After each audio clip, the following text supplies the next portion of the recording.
السلام عليكم muuqaalkeenan maanta waxaanu kaga hadlaynaa dhacdo fool xun oo ka dhacday dalkaas Urdun dhacdadaas oo gilgishay dhammaan dhulalka islaamka waxaana ku dhacday dhacdadani wiil 16 jir ah oo lagu magacaabo Saalax oo ku noolaa dalkaas Urdun aniga hawlaalkan Cabdimajiid ku soo dhawow muuqaalkeena maanta fadlan haddaad ku cusub tahay kanaalka ku soo biir like-na mahadsanid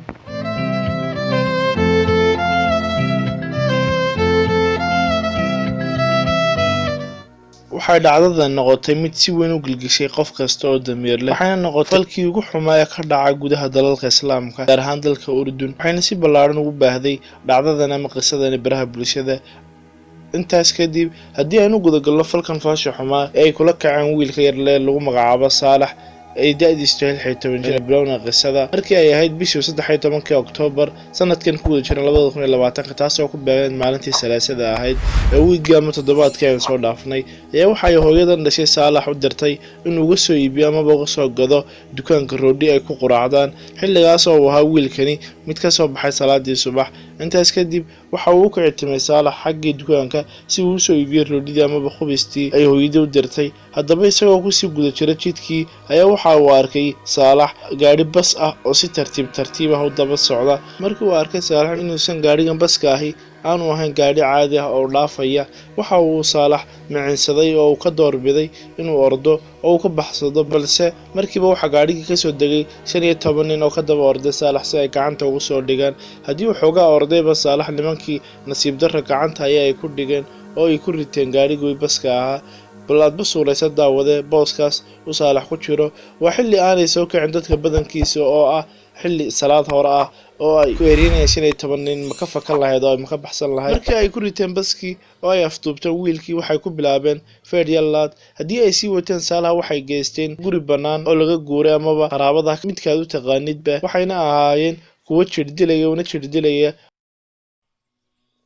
nooc kasta oo jirdil ah oo daawada maankaagu soo dhacaya waxaase markii dambe mid ka mid ah rag 15 nin ay afduubtay wiilkan uu soo jeediyay in lagu kaco wiilkan fal aad u fool xun falkaas oo ahaa in laga gooyo amaba laga jaro labadiisa gacmood iyo in laga soo tuuro mid ka mid ah amaba laga soo bixiyo mid ka mid ah labadiisa indhood inta kadib waxay raggiis ku waafaqeen arrinkii waxayna bilaabeen inay ka gooyaan Saalax labadiisa gacmood iyo inay ka soo tuuraan mid ka mid ah indhihiisii waana ay ku dhaqaaqeen burcadka arrinkii oo ay ka jareen gacmihiisii kana soo tuureen indhihiisii mid ka mid ah markii ay kula kaceen falkaas Saalax waxa ay ku soo tuureen mid ka mid ah jidadka ama wadooyinka dalkaas Urdun waxaana helay wiilkan oo dhibaatay mid ka mid ah dadkii marayay wadadaas ama wajidkaas ay ka soo tuureen baalihii xalaawayaasha ahaa intaas kadib waxa ruuxaas ama qofkaas uu ka duubay Saalax muuqaal kadib markii uu Saalax u wacay ambalaaska fiidiyogaas oo noqday mid cid walba oo daawatay ama fiirsatay ka ilmeysiisay waxaana ka heli kartaa muuqaalka sanduuqa hoose sababtoo waxaana soo bandhigi karin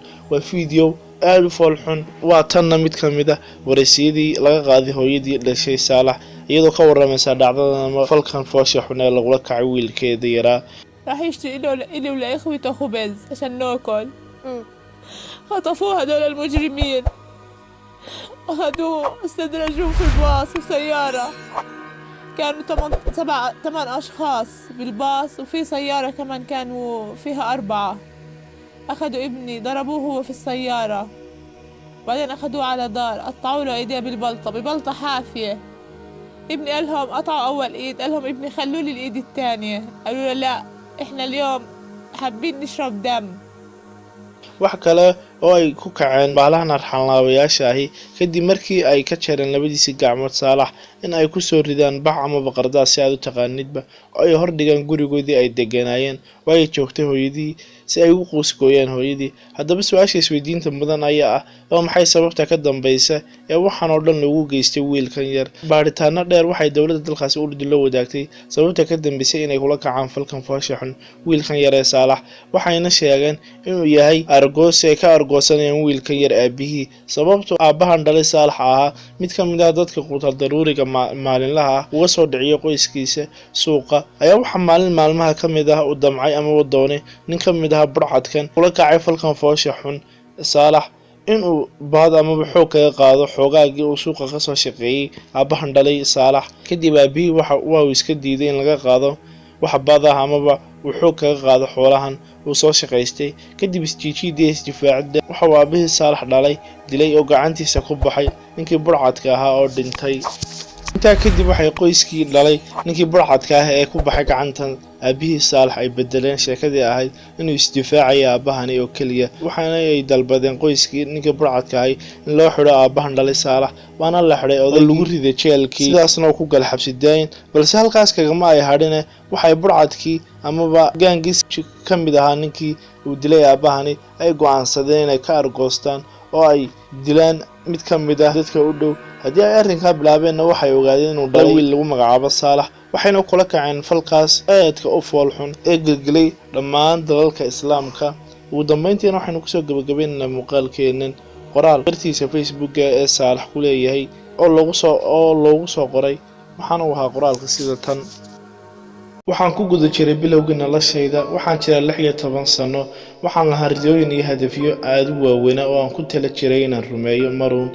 waxaan jeclaa inaan noqdo doctor ama pilot laakiin nasiib darro waxay iga gooyeen ama iga jareen gacmahaygaas ay ku xidhnaayeen hadafyadaasi waxa kale oo iga soo tuureen ishaydii midig waxay i reebeen tii bidix oo kaliya oo iyana waxba aan si wanaagsan ugu arkay noloshaydii gabi ahaanteed waxa ay burburtay goor hore